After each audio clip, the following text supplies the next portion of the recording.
McFord est un homme déterminé. Père de 6 enfants, il habite dans un township en Zambie. Il a passé ses 5 dernières années à construire la maison de ses rêves, avec de l'argile. Je l'appelle maison d'argile. Pourquoi? Parce que cette maison est faite en terre brute.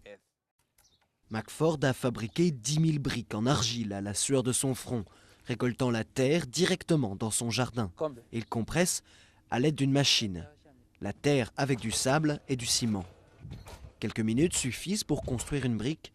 Il faut ensuite la cuire au soleil durant 2 mois avant qu'elle ne puisse être utilisée. Le procédé est long et laborieux.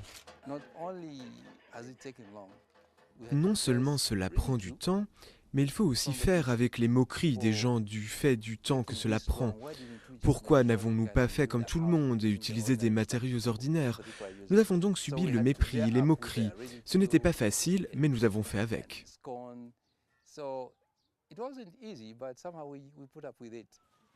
Jusqu'à aujourd'hui, McFord et sa famille vivaient dans une cabane de 2 pièces, sans fenêtre, sans eau courante et sans électricité.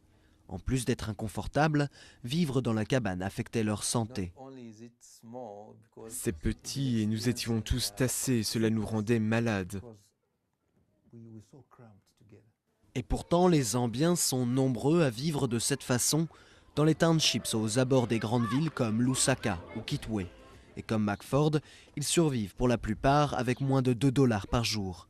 McFord sait qu'il a de la chance, un employé d'une ONG britannique lui a donné la machine à compresser les briques. Mais il pense que d'autres pourront bénéficier de son expérience. Si nous continuons à construire des maisons comme celle-ci, nous n'évoluerons pas.